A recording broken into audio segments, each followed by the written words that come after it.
खिसियानी बिल्ली खंभा नोचे, तेजस्वी जी को तो कुछ कहने का हक नहीं है, बल्कि उन्हें तो नीतीश कुमार जी को धन्यवाद देना चाहिए कि अगर नीतीश कुमार जी 2013 में इनके सूखे हुए पार्टी में, सूखे हुए बगीचे में अगर खाद पानी ना डालते तो जो पार्टी 22 सीटों पे सिमट गई थी 2010 में, उसे फिर से उभरने का मौका ना मिलता। आजकल एक चर्चा बहुत हो रहा है मोदी की गारंटी।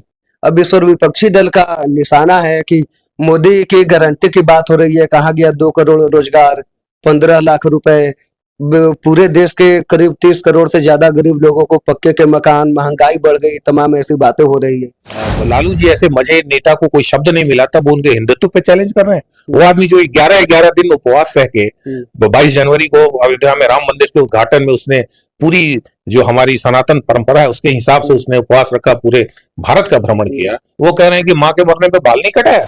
इंडिया अलायंस का कहना है कि अब की बार बिहार में करीब 25 से 30 लोकसभा सीट जीतेंगे।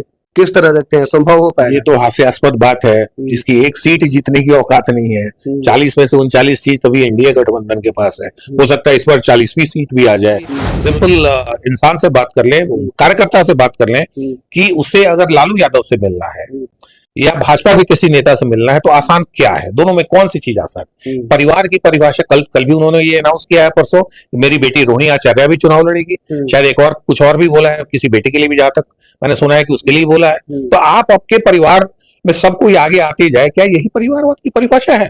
देखिए, लोकसभा 2024 चुनाव को लेकर सभी पार्टियां तैयारी कर रही है। जहां बीजेपी 100 से ज्यादा कैंडिडेट घोषित कर दिए हैं, तो वहीं बिहार में तेजस्वी यादव जन विश्वास महारैली करके भाजपा को बहुत टेंशन दे रहे हैं। आप देखे होंगे कि गांधी मैदान में किस तरह से लाखों की संख्या में भीड़ थी, लगातार एनडीए पे निशाना साधा जा रहा था। लेकिन कल 6 मार्च को देश के प्रधानमंत्री नरेंद्र मोदी पश्चिमी चंपारण में आ रहे हैं, जहां से वो सभा को संबोधित करेंगे। कई कार्यों का शिलान्यास भी होना है। इसी मुद्दे पे बात करने के लिए हमारे साथ भाजपा नेता कैप्टन पुष्कर झा है। कैप्टन पुष्कर झा भाजपा के बहुत पुराने नेता हैं, राजनीति में दिलचस्पी रखते हैं और इनसे बात करेंगे। सबसे पहले स्वागत है हमारे चैनल पे। धन्यवाद आप सबों का मेरा साक्षात्कार लेने के लिए। लोकसभा चुनाव को लेकर सभी पार्टियां तैयारी में जुट गई है लगातार। अगर बिहार की बात करें तो बिहार में तेजस्वी यादव जन विश्वास महारैली बीते दिन किए हैं, वहां से भाजपा पर जमकर निशाना साधते हैं। और कल नरेंद्र मोदी बेतिया में आ रहे हैं, पश्चिमी चंपारण में। किस तरह से देखते हैं? देखिए, तेजस्वी जी तो बचपन से ही चांदी क्या सोने की चम्मच में खाना लेके पैदा लिए हैं, और हमारे मोदी जी का तो पुराना लाइन रहा है कि हम तो जंगलों में खिले हुए फूल हैं और ये सब तो बागीचे के वो फूल हैं जिसे माली ने बड़े प्यार से सजाया है। तो तेजस्वी जी की तो तुलना आप किसी भी तरह से, या आपका दिल भी कह रहा होगा कि किसी भी तरह से आप तेजस्वी की तुलना मोदी जी से कर ही नहीं सकते हैं। अभी चूंकि खिसियानी बिल्ली खंभा नोचे, तेजस्वी जी को तो कुछ कहने का हक नहीं है, बल्कि उन्हें तो नीतीश कुमार जी को धन्यवाद देना चाहिए कि अगर नीतीश कुमार जी 2013 में इनके सूखे हुए पार्टी में, सूखे हुए बगीचे में अगर खाद पानी ना डालते तो जो पार्टी 22 सीटों पे सिमट गई थी 2010 में, उसे फिर से उभरने का मौका ना मिलता। और मुझे ये कहने से कोई गुरेज नहीं है कि शायद ये नीतीश कुमार जी की भूल थी कि जो उन्होंने 2 बार तेजस्वी यादव को उप मुख्यमंत्री बनाया, और उसी का परिणाम है कि आज इस तरह से बोल रहे हैं। जहां तक भीड़ का सवाल है, इतिहास गवाह है और आप सब और हम सब जानते हैं कि रैलियों में उमड़ी भीड़ या किसी भी नेता की क्यों ना हो, उसका वोट से कोई लेना देना नहीं होता है। 2004 का वो साल मुझे याद आ रहा है जब इंडिया शाइनिंग का नारा माननीय अटल बिहारी वाजपेयी जी ने, स्वर्गीय अटल बिहारी वाजपेयी जी ने दिया था। और सबों को लगता था, जब प्रमोद महाजन जी ने 6 महीने पहले चुनाव करा दिया था, शायद उस समय आप लोग छोटे रहे होंगे, लेकिन वो चुनाव किसी को उम्मीद नहीं थी कि भाजपा उस चुनाव में परास्त होगी और भाजपा उस चुनाव में हार गई थी और कांग्रेस का पदार्पण हुआ था। और उस समय भी रैलियों में बहुत बड़ी भीड़ें उमड़ा करती थी। मोतिहारी में भी राधा मोहन जी माननीय सांसद हमारे परास्त हो गए थे, यहाँ भी रैलियों में बहुत सारी भीड़ आया करती थी। तो भीड़ से कोई तुलना नहीं है, और ये हम सबको पता है कि अधिकांश भीड़ जो है वो बुलाई गई रहती है, बसों पर और 4 चक्के वाहनों पर लेके जाए जाते हैं। खुद से किसी नेता को देखने के लिए बहुत लोग आ जाए, ऐसा कम ही होता है, ये हम सबको पता है। जहां तक नरेंद्र मोदी जी का सवाल है, उनका तो काम बोलता है, उनका व्यक्तित्व बोलता है, पूरा विश्व बोल रहा है आज उनके लिए। वो क्या कर रहे हैं, क्या उन्होंने किया है, क्या उनके दामन पे एक भी कीचड़ कोई आज तक उछाल सका है, हमारा देश बहुत बड़ा है, नॉर्थ से लेके साउथ तक अगर आप टोटल देखें, जितने हमारे स्टेट्स हैं, जितनी जनसंख्या है, जितनी भाषाएं बोली जाती हैं, बावजूद उसके आप देखें कि उत्तर से यानी नॉर्थ से साउथ की तरफ धीरे धीरे भाजपा का जो कमल है वो लगातार खिलता जा रहा है। भगवा मैं शब्द मैं इस्तेमाल नहीं करूंगा, लेकिन जो भाजपा का जो डायमीटर है, भाजपा का जो एरिया है, वो धीरे धीरे बढ़ता जा रहा है। यानी मोदी जी के विचारों पर विश्वास रखने वालों की संख्या में लगातार वृद्धि हो रही है। कल वो यहाँ आ रहे हैं, हम सब उनका स्वागत करने के लिए पूरी तरह से तत्पर हैं। चंपारण की धरती पर उनका आगमन हो रहा है। चंपारण की धरती हमेशा से गरिमा में रही है। कुछ योजनाओं का भी शिलान्यास और उद्घाटन भी वो करने वाले हैं। हम सब बेसब्री से उनका इंतजार कर रहे हैं। आप कह रहे हैं मोदी जी के बारे में, तो आजकल एक चर्चा बहुत हो रहा है मोदी की गारंटी। अब इस पर विपक्षी दल का निशाना है कि मोदी की गारंटी की बात हो रही है। कहा गया 2 करोड़ रोजगार, 15 लाख रुपए, पूरे देश के करीब 30 करोड़ से ज्यादा गरीब लोगों को पक्के के मकान, महंगाई बढ़ गई, तमाम ऐसी बातें हो रही है। अब इस सवाल का जवाब मैं सवाल से दूं। तेजस्वी यादव ने कहा था कि पहली कैबिनेट की बैठक में 10 लाख नौकरी देंगे, कितने को दे पाए? कह रहे हैं कि 4.5 लाख दिए 17 में। कह रहे हैं 4.5 लाख, आपको भी पता है 4.5 लाख प्रॉपर नौकरियां क्या वो दे पाए हैं? जहां तक मोदी जी का सवाल है, 15 लाख रुपए का एक आकलन बनाया गया था कि 400 लाख करोड़ रुपए 2014 में जो विदेशों में माने जा रहे थे, वो सारे पैसे जब आ जाएंगे तो भारत सरकार के पास इतना पैसा होगा कि हर किसी के बैंक में, हर किसी की झोली में 15 लाख जा पाएगा। ये बिल्कुल सही उन्होंने कहा था। और वो कहने के पीछे मैथमेटिकल कैलकुलेशन ये था कि भाई 400 लाख करोड़ जो है उसको नंबर ऑफ पीपुल जो इंडिया में टोटल आई थिंक 125 करोड़ भारतीय शायद उस समय थे, उसको डिवाइड करने पे इतना पैसा आ रहा। तो उस हिसाब से ये कैलकुलेशन लाया गया था। लेकिन कानूनी दाव पेच के चलते या बहुत सारी जटिलताओं के चलते, चूंकि अंतर्राष्ट्रीय मामला है, विदेशों से पैसा लाना, पूरा पैसा आ नहीं पाया, इसलिए वो चीज धरातल पे ऐसा नहीं हो पाया। ये एक बताया गया था कि अगर इतने पैसे आपको आते हैं तो हर किसी के पास 15 लाख रुपए आने वाले हैं। लेकिन ये मुझे नहीं लगता है कि उन्होंने ये कहा था कि हर किसी के खाते में, आपके खाते में 15 लाख चले जाएंगे। अगर उन्होंने ऐसा कहा भी होगा तो कहने का मतलब कि किसी न किसी तरीके से आपको वो फायदा, 1000 करोड़ की योजनाएं, अभी आप देखिए 2 दिन पहले उन्होंने क्या आई थिंक 15 या 20 हजार करोड़ का कुछ शिलान्यास जो किया है बरौनी में जो किया है, तो इस तरह से उसको भी, वो किसके लिए, वो तो जनता के लिए ही है ना। उस पैसे को तो हम यही कहेंगे कि वो जनता के लिए ही वो पैसे हैं।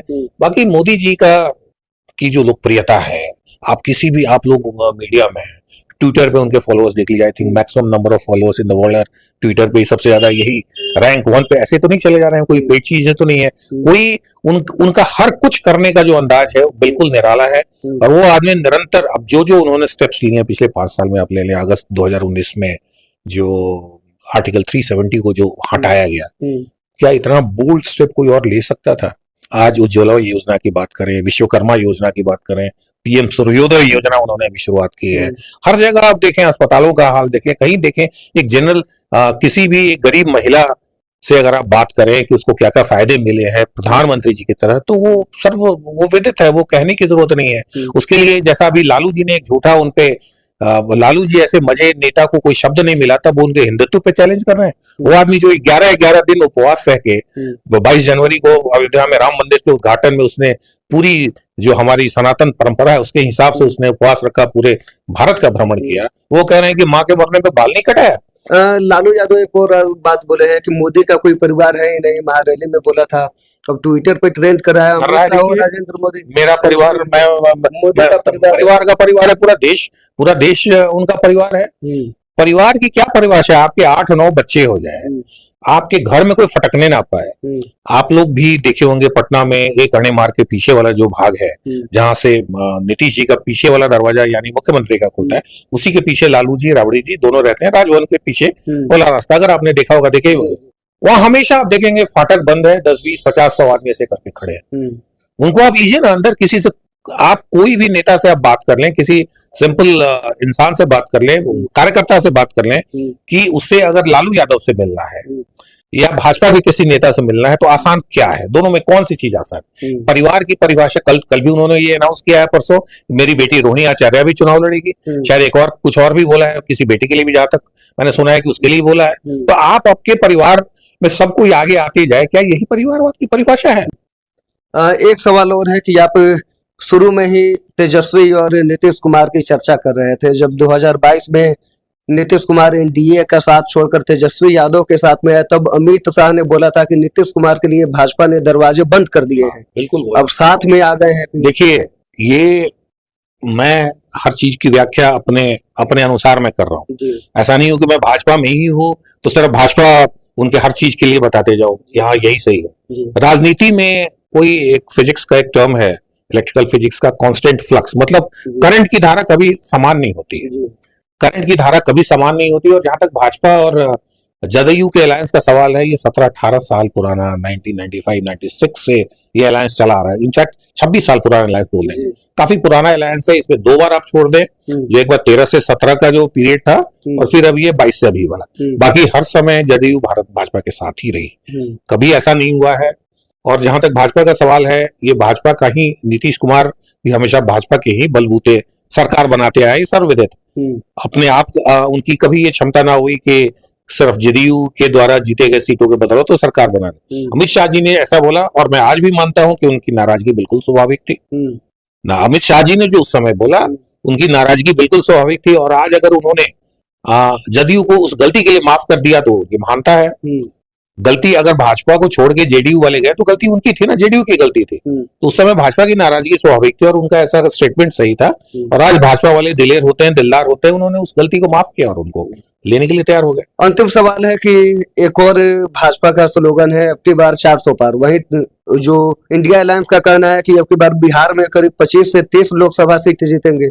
किस तरह देखते हैं, संभव हो पाएगा? ये तो हास्यास्पद बात है, जिसकी एक सीट जीतने की औकात नहीं है। 40 में से 39 सीट तभी एनडीए गठबंधन के पास है। हो सकता है इस बार 40वीं सीट भी आ जाए। जो मोदी जी की लोकप्रियता 2019 के चुनाव में थी, उससे काफी ज्यादा बढ़ चुकी। किसी भी पैमाने से आप देख लें, किसी भी जो ट्रेंड कर रहा है, किसी भी एंगल से आप देख ले, लालू यादव तो अपनी मतलब उम्र के उस पड़ाव पे पहुंच चुके हैं जहां उनके लिए बोलना भी मुश्किल है। तेजस्वी नया नया सीख रहे हैं, उनको करना भी पड़ेगा। तेजस्वी कुछ चीजें हैं, हो सकता है जनता को पसंद है, बिल्कुल मैं उससे इनकार नहीं करता हूं, लेकिन परिवारवाद जो है, परिवारवाद के पोषक वो हैं, उसी से उनकी पैदाइश हुई है, इससे इनकार नहीं किया जा सकता है। मेरे मामा जी, मेरे अपने मामा जी देवेश चंद्र ठाकुर बिहार विधान परिषद के सभापति हैं और एनडीए से नीतीश कुमार द्वारा घोषित उम्मीदवार है सीतामढ़ी लोकसभा के। बावजूद इसके मैं यहाँ मेहनत कर रहा हूँ। मैं ऐसा नहीं कर रहा हूँ कि बस अपने मामा जी में ही पूरी तरह से चिपक करके उन्हीं के सहारे मैं राजनीतिक वैतरणी पार करने का प्रयास करूं। मोतिहारी में पला बड़ा हूं, यहाँ के क्षेत्र जो भी मुझे पसंद आ रहा है मैं जा रहा हूं, पसीना बहा रहा हूं। ये मेरे कहने का मतलब है कि मैं परिवारवाद का घोर विरोधी हूं। इंसान के पास अगर अपनी क्षमता हो भी, अगर अपनी क्षमता है तो अपने परिवार के किसी सदस्य का सहारा लेने के बजाय उसे ये प्रयास करना चाहिए कि अपनी खुद की पहचान समाज में बने, राजनीति में बने और समाज का कल्याण हो सके। मेरा ऐसा मानना है। चलिए, तो अभी हमारे साथ कैप्टन पुष्कर झा थे। जिस तरह से लोकसभा चुनाव को लेकर सियासी बवाल मचा हुआ है, जहां बातें हो रही है कि इंडिया अलायंस बिहार में 25 से 30 लोकसभा सीट जीत सकती है, तो वहीं भाजपा का कहना है कि अब की बार 400 पार। बाकी इस वीडियो पे आपका क्या राय है, कमेंट बॉक्स में साझा कीजिएगा। आप सत्याग्रह लाइव देख रहे थे, मैं हूं सानू पांडे। बहुत बहुत धन्यवाद।